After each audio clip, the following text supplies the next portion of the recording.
Welcome, everyone, to another episode of the Virginia is for Sports podcast. If you are watching or listening right now, you obviously have found us on our YouTube channel, so we appreciate that. Please like, listen, and subscribe, and tell all your friends. But you can also find us on Facebook, Instagram, X, and even TikTok. So check us out there. At VA is for Sports is our tagline. So we'd love to have you check us out there. So, but another great thing, we're also looking for new guests. So we've got a great guest tonight. We're about to introduce him to you. But if you know any players, coaches, administrators, people that had something to do with an impact on Virginia sports, please send them our way at info@vaisforsports.com. That's our email address, info@vaisforsports.com. We'd love to hear from you. All right, cool. Tonight we've got Jock Jones. This is Jock's fourth appearance on a podcast that I'm associated with.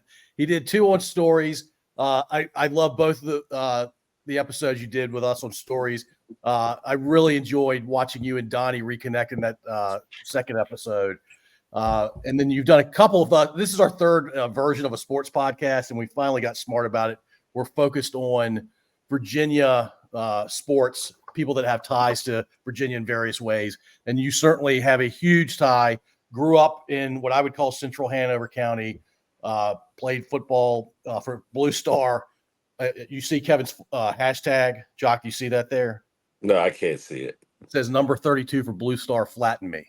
So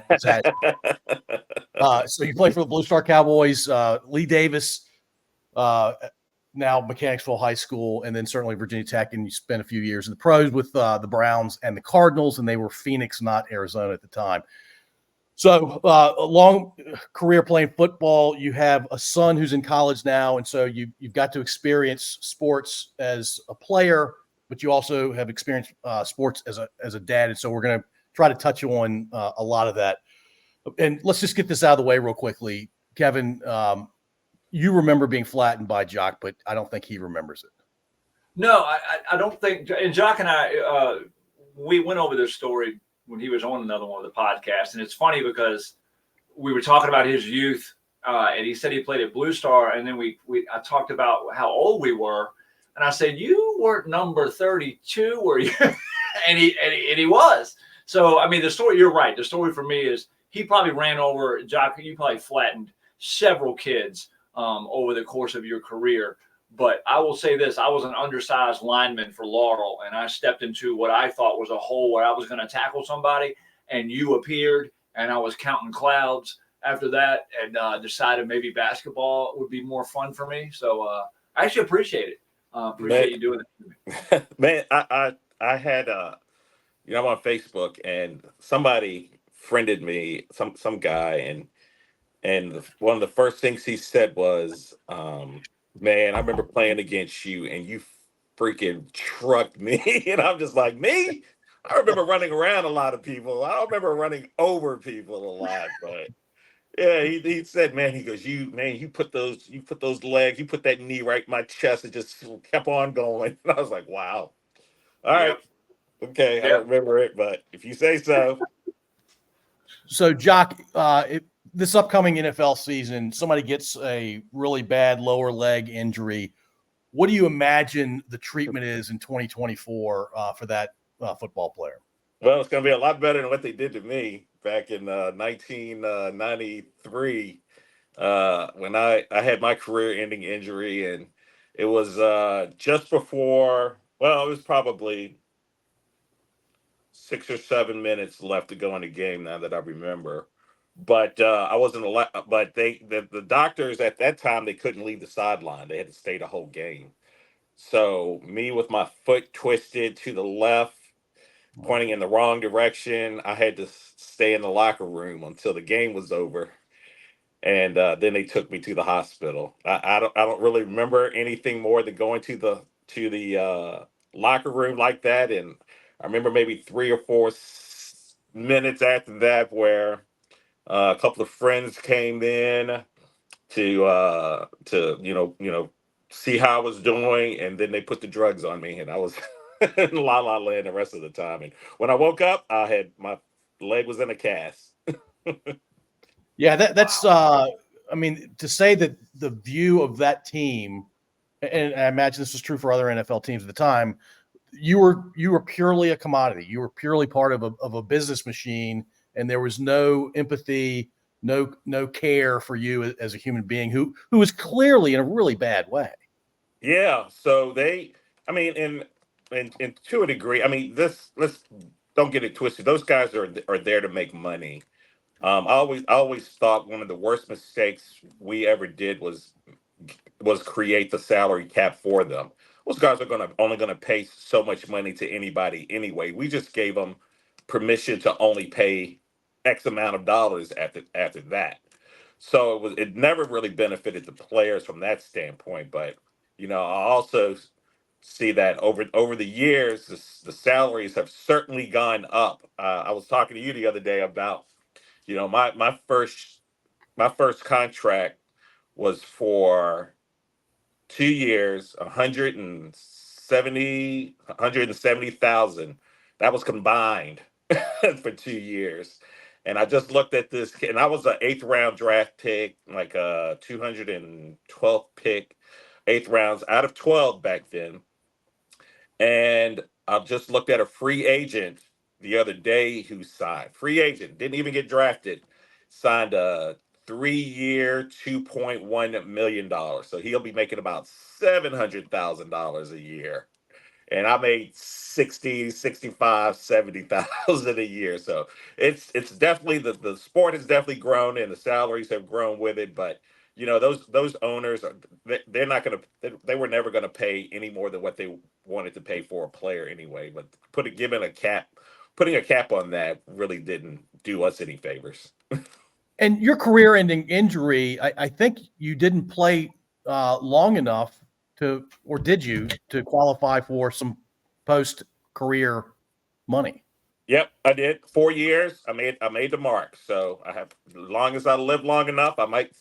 I mean, it's not going to be a lot because it's always dependent on how much you put in and how long you've been in the league. So playing 4 years, you get like 2 years of that, but it's a lot better than what it was prior to that. Our retirement was you got $1,100 for every year you played.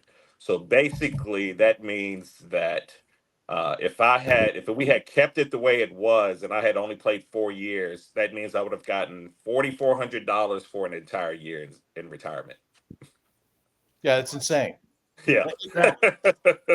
And the wear and tear you put on your body just to get to the league is really rare air, and then to play in the league for 4 years is even rarer. And then that's your compensation post career. Well, remember though, we had guys in the league then playing for 45, $50,000 a year.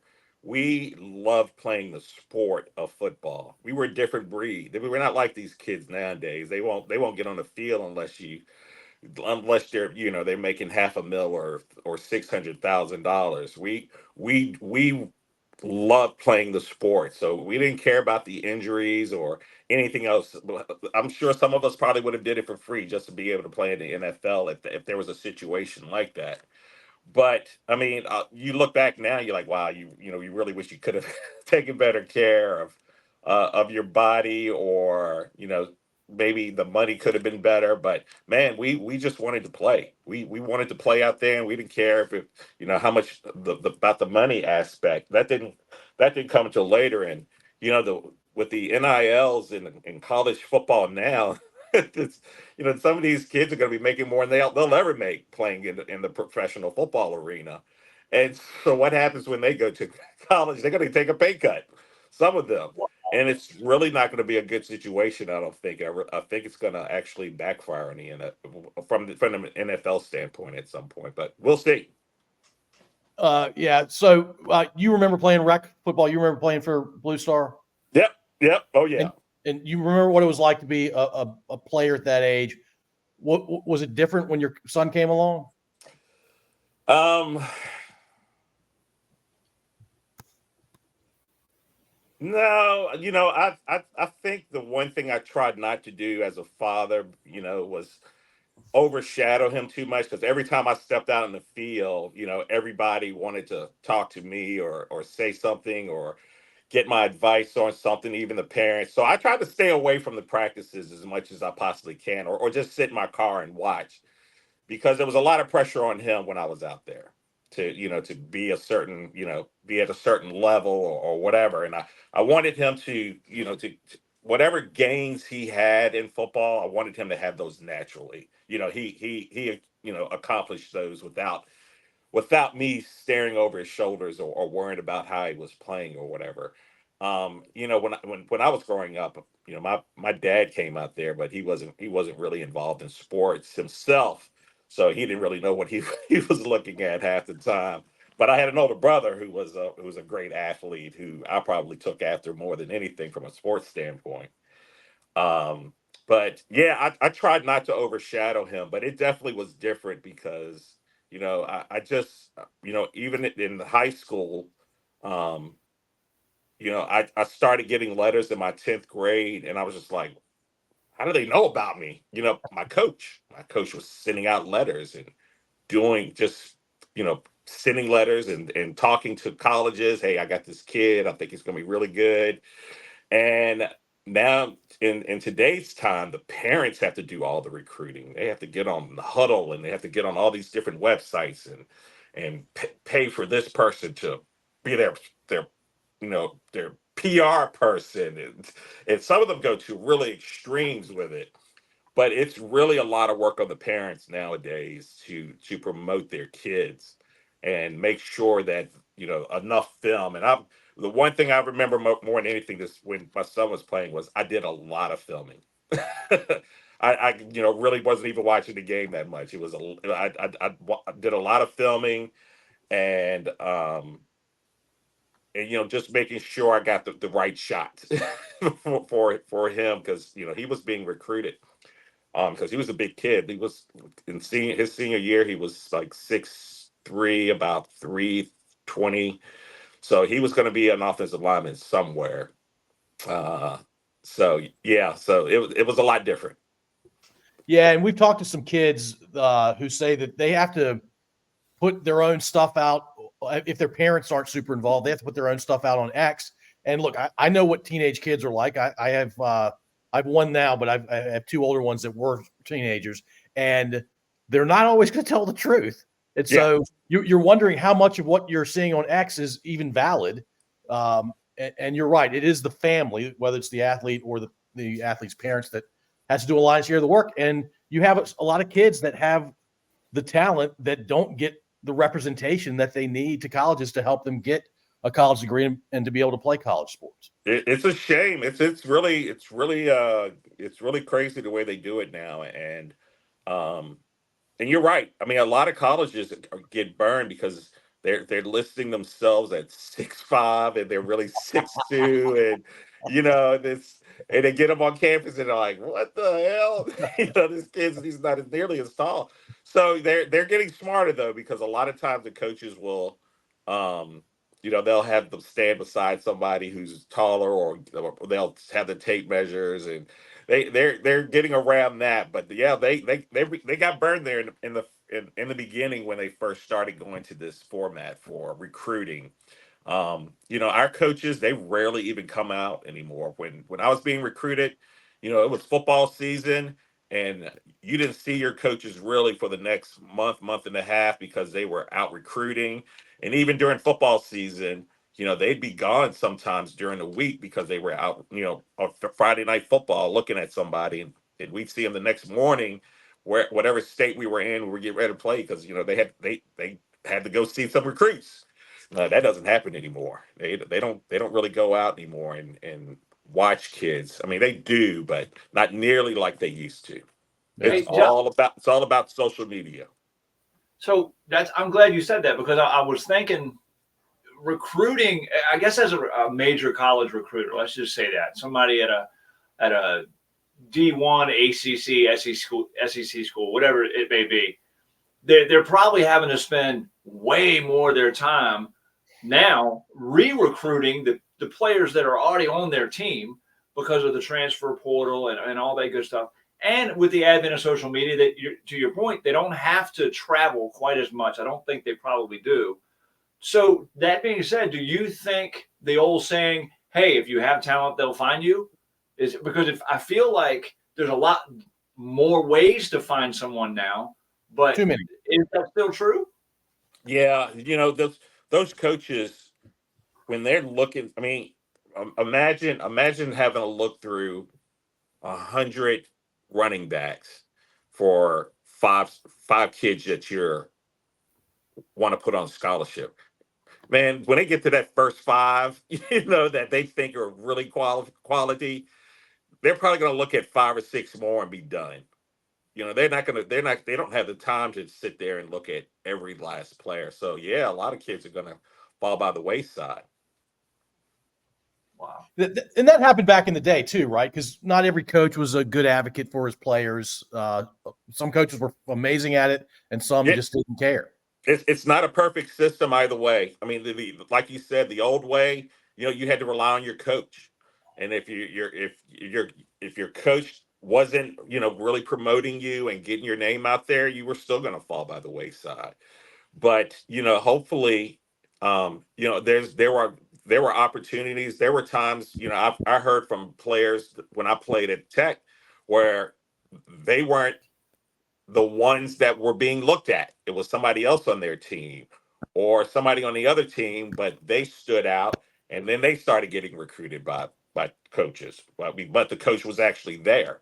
So it's 6 in one, half a dozen in the other. Um, just it's just really a crapshoot how they do it, but somehow they get it done. But the coaches have also figured out, man, they can get all their talent through portals now. I feel sorry for the high Yeah. school kids because they're not going to be nearly as many, you know, uh, nearly as many scholarships given to high school kids anymore. But what was interesting was I was just at the Richmond Backers event when Coach Pry was there, and he was talking about all of the kids that they signed from this past year, and they were like 90% of them were from Virginia. 90% of them were high school. They didn't do a lot of portal stuff. They did do some, but not a lot. But he's really making it an effort to recruit from Virginia and get Virginia talent to the school. So I was pretty impressed with that. Also a little shocked because, he's um the need to win right away is there, and so I would have thought maybe he would have looked in the portal more for seasoned veterans of the college arena to help out. But he's stuck by his guns, and he got a bunch of high school scholarships out there, and got him into the school. Yeah, you would think you'd be fighting fire with fire. So I'm going Yeah, to ask you, Jock. I'm going to ask you probably a loaded question because you played back in the day, and then your son played. So I apologize if it's loaded, and I might drop a name here too. Somebody you probably played with back in the day. So are kids tougher, or maybe I should rephrase? How are kids tougher today in your mind than they were in the 80s? Because I don't want to just say, hey, are they tougher? Because there's so many things that go into that, right? I mean, we live in a different world now than we lived at when we played in the 80s. But how are kids tougher now? they're not. If you They're think they not. are, they're just not. Not at all. Not Yeah, even close. man, we were latchkey kids, man. Our parents weren't home. We had to come home to an empty house. We rode our bikes for up and down the streets. Man, we pampered our kids so much when he was little. Would let him do anything. They don't have any sense of what being tough is. I mean, we drank out of water hoses, man. I mean, they Yeah. don't do any of that stuff. They have grown up in a different, more secure world, and we did that. I mean, we're to blame for that because we wanted to protect our kids, but we weren't raised like that. Our parents, they weren't. They, when I left the house, they were like, just be back before the lights are on. They had no idea where I was. Cell Yep. phones now, you got parents just looking at it, seeing where the location is because they're worried. So with that type of parenting, I don't think that really breeds toughness with the type of parenting that's out nowadays. I don't think that breeds a tough kid at all, and it's and it shows. I don't think participation trophies help anybody either.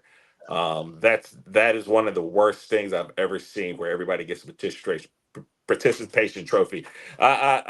People are like, well, why don't you like that? I was like, nobody gets a participation trophy when they don't get a job, so somebody else gets it. You know, there's a winner and there's a loser, and people need to learn how to accept losses, just like they do, just as much as they do wins. So I don't. I wish they would go back to where they were just giving trophies out to the teams that won, and stop all this just participation stuff. But we're here where we are. Well, and it's a motivator, right? If you lose, you adjust, you Yeah. improve, you get better, you find ways to get better to come back and win. So I told you to drop a name. My middle son, 11-year-old, just started playing football 2 years ago, and his head coach, Jimmy Rice. I think you played with Jimmy Rice. Oh, so Oh yeah, the first speech was Hanover football has gotten soft. I'm here to change that. And I didn't know what that meant, because I didn't have a kid that played there before. Jim Rice wasn't joking. And what I guess my question for you is, how would you go about? And I know it's a 10 and 11-year-old, but let's just say you're now coaching 10-year-olds. How would you go about making them tougher in the world we live in today? Because there's some things you can't do to kids that were done to us, back in the 80s. But how would you go about making kids tougher these days? Yeah, I would certainly. Our practices would be a lot of hitting. It would be a lot of contact through our practices. It would be a lot of hands-on training too. I'm not the kind of person who would yell and scream. I'm more of a motivator. But I owned a personal training business years ago, and my clients used to tell me, man, because you don't like scream at you. Your voice is so loud. It's a motivation. So I kind of I use my voice in a motivational tone whenever I've worked with kids to get them to run faster or play harder. And I tried to do that with my son too. And when he was coming up, just but it's tough because you got parents on the sideline. I'd certainly have to have a conversation with the parents. You might not like some of the stuff you're going to see out here. I says I'm here to win games for these kids and for you guys, and I'm going to toughen them up a little bit. And so I want you to before you want to run out in the football field and get in my face, think about that because I'm not going to do anything to hurt your child. But I am going to help them. And it starts with football is not for the weak. And if you're one of the parents who wants it, doesn't want your kid yelled at, then you probably should take him out of here because this is not for him and it's not for you. This is football. This is full contact, and I want them to be ready for it. And there are standards, right? And Right. so when the kid's not living up to the standard, he should hear about it. Right. Yeah, they should. And you can, some people, I don't believe in degrading a kid to get your point. You can encourage them. But I'm not I wouldn't be the type of coach, and I wasn't the type of coach who wouldn't be afraid to, sit them down and tell them, look, just think about what just happened, because that was completely wrong. That was not what was asked of you on this play. And I need you to understand that. Yeah, back to your description of how we as Gen Xers parented, the helicopter parent thing, the participation trophy thing, and then I personally have not done a great job with the cell phone device or a laptop or videos or monitors being in their faces all the time. I'm worried that as 30-year-olds, our kids won't be able to talk to each other. Yeah, I had that conversation with my kid one time. He was in a car with his friends and they weren't talking to each other. They were texting each other. And I just looked at him like, what are you guys doing? You're right here in the same car. Conversation You're is texting great. each other? Yeah. And I'm like, man, just talk. Can you ever talk to each other? They said, yeah, we talk. I said, yeah, but usually you're in your house and he's in your house and you got your headphones on and you're playing games. Is that the Well, only time you guys talk? I was like, it was the weirdest thing. And I'm like, wow, man, it's completely different. completely different. Uh, I do have to ask you, since you're a Virginia Tech guy, and you can see over one of my shoulders, I've got some VT references. And Jock, I think you remember I'm a UVA guy, but I send a lot of money to Virginia Tech, and so I've become a Virginia Tech fan over the last 4 years. Favorite memory from playing at Tech? Well, besides, I mean, everybody says, I mean, anybody who played during my era will probably say the Peach Bowl. Probably my favorite memory was against West Virginia and Major Harris. After the game, they asked Coach Nealon. They said, "Well, what happened to your game plan?" And he basically said, "He goes, number 40 happened, which was my number." He goes, he says we couldn't block them all game. He says he was just all over. He destroyed our game plan. And so my fondest memory, having Coach Nealon talk about me like that in the newspaper. Yeah, I mean, he was revered coach for a really long time, and Yep. and he was coming from a pure place, right? He Oh had no yeah. reason to make that up. Nope. Nope. Yeah. We went up to West Virginia, and for the first time, I think in about 30 years, we finally beat them up there, and I had something to do with that. No, that's awesome. Hey, Jock, were you at Tech when the Inner Sandman thing started, or did that No, happen after? man, that didn't start until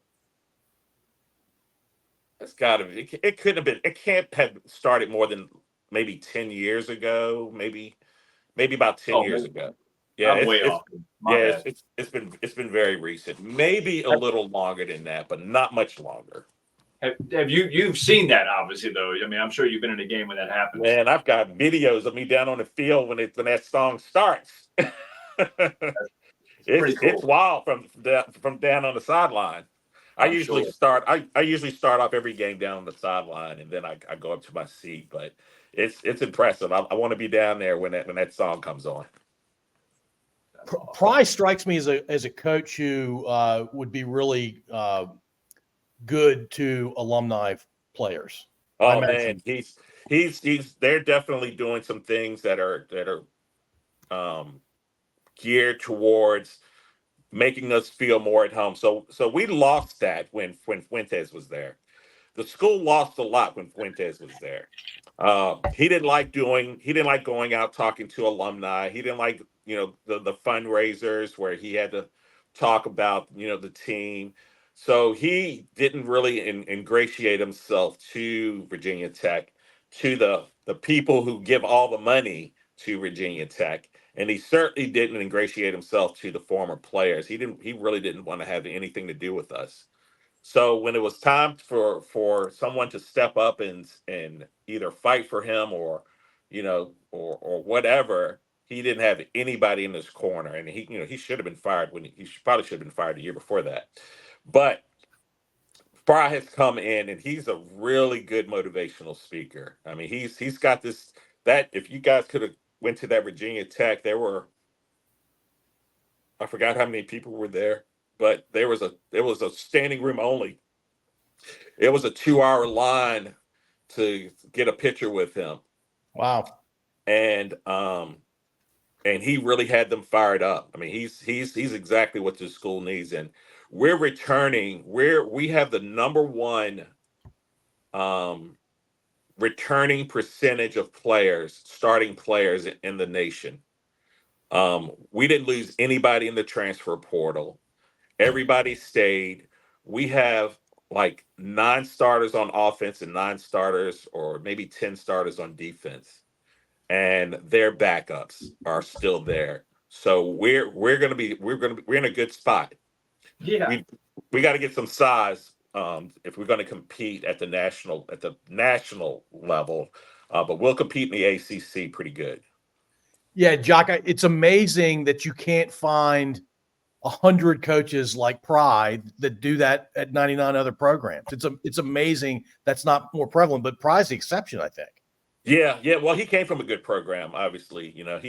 He came from Penn State, so he definitely um, knows the big time college atmosphere and what it takes to keep bodies in the seat, keep the wins coming, and recruit. I mean, he's been there, done that. So we got lucky with him. I think he's going to be a great coach for us. Um, and hopefully, he'll be able to return us back to national prominence and top 10 rankings and top 5 rankings like we were for so long. Jock, are you in the house that you grew up in right now? Yep, Yeah. I am. How many former NFL players do you think went back to the house they grew up in? I don't know. I wasn't planning on going back here, but that little divorce of mine, I had renters in here, man. And once I got that divorce, I had to kick their butts out. I need a place to stay. I didn't mean to bring that out. My bad. Sorry. All right, we're going to end with a little Mount Rushmore segment we do from time to time. Your 4 favorite teammates that have some sort of connection to Virginia. So if you go NFL on us, I would love for them to have some sort of Virginia connection, but you could stay high school, college, or even rec. Okay, so for 4, I mean they got to be all on Virginia Tech I played with a few. So Mike Johnson, who was inside linebacker at Cleveland, Virginia Tech player as well. He probably played at Virginia Tech probably around 81, 82. He had been in the league a few years, but he really took me under his wing when I got to the pros and showed me the ropes. Scott Rice, was a TAB product, running back. Got converted, started his freshman year at cornerback for Virginia Tech, and started all 4 years at Virginia Tech. And